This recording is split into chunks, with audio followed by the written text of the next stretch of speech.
ఇటీవల సంవత్సరాలలో వర్షం వచ్చినప్పుడల్లా నగరాలు మునిగిపోతున్నాయి. హైదరాబాద్లోనూ విజయవాడలోనూ నీరు రోడ్లపై పారుతుంది. ఇది సహజ విపత్తా? కాదు, ఇది మానవ తప్పిదం. మన నగరాల్లో వర్షం పెరిగిందా? అసలు కాదు.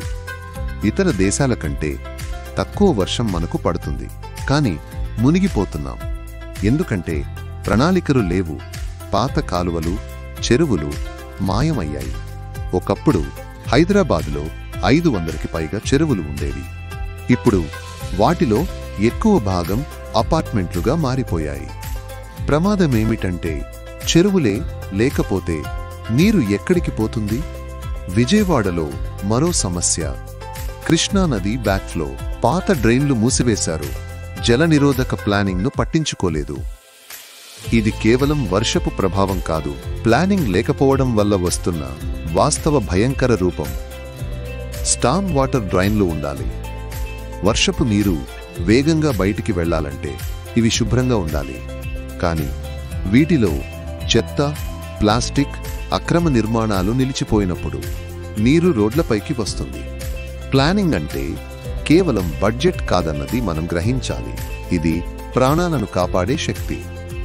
నగరాన్ని ఎలా డిజైన్ చేస్తామో అదే భవిష్యత్తు విధానం. పరిష్కారాలు ఉన్నాయి. వర్షపు నీటిని నిల్వ చేయడం, చెరువులను పునరుద్ధరించడం, డిజిటల్ డ్రైనేజ్ మ్యాపింగ్, ఇవన్నీ సాధ్యం. గుంటూరు, వరంగల్, నెల్లూరు వంటి నగరాలు వేగంగా అభివృద్ధి చెందుతున్నాయి. ఈ అభివృద్ధి లోపాలను తిరగరాయడం కాదు, ముందు చూడాలి. పాత తప్పులను పునరావృతం కాకుండా చూసుకోవాలి. ఈ వీడియోను చూస్తున్న పౌరులు, విద్యార్థులు, ఇంజనీర్లు, ప్లానర్లు, మీ భవిష్యత్తు నగరాన్ని మీరే తీర్చిదిద్దాలి. ఇది మీ బాధ్యత, మీ చొరవ.